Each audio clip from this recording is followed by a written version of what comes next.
Espace Environnement Télécongo en partenariat avec l'INSEF, l'International Conservation and Education Fund. Rappelons-le, l'INSEF est une ONG œuvrant dans le domaine de la communication, l'éducation environnementale.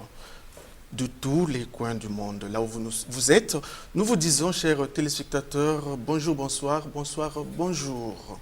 Aujourd'hui, dans ce magazine spécial, Bonne année Matomona, nous débattrons des problèmes de maladies zoonotiques.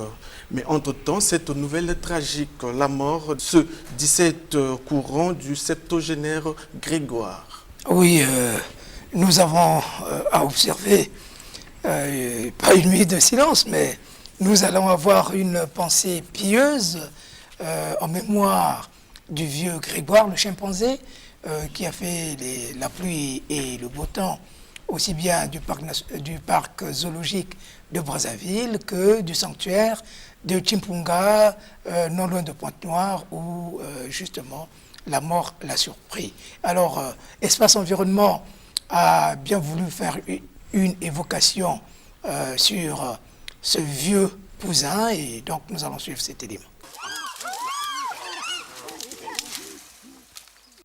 Grégoire le chimpanzé a vécu en captivité depuis 1944 au parc zoologique de Brazzaville avant d'être transféré en juin 1997 au sanctuaire de Chimpunga à une trentaine de kilomètres de Pointe-Noire.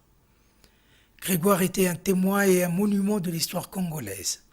Il a en effet vécu les différentes étapes traversées par notre pays, de la colonisation à l'indépendance, mais aussi tous les hauts et les bas de la vie politique, économique et sociale. D'une notoriété et d'une intelligence exceptionnelle, le vieux Grégoire avait su attirer la sympathie des milliers et des milliers de personnes de tous les âges qui venaient de par le monde pour l'admirer et surtout pour se rendre véritablement compte que les grands singes, et particulièrement les chimpanzés, sont véritablement comme l'homme.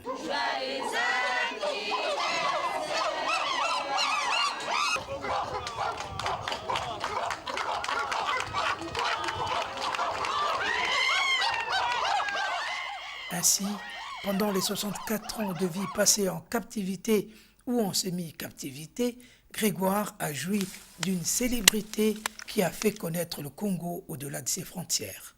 Avec sa mort, on peut dire que c'est toute une bibliothèque qui brûle.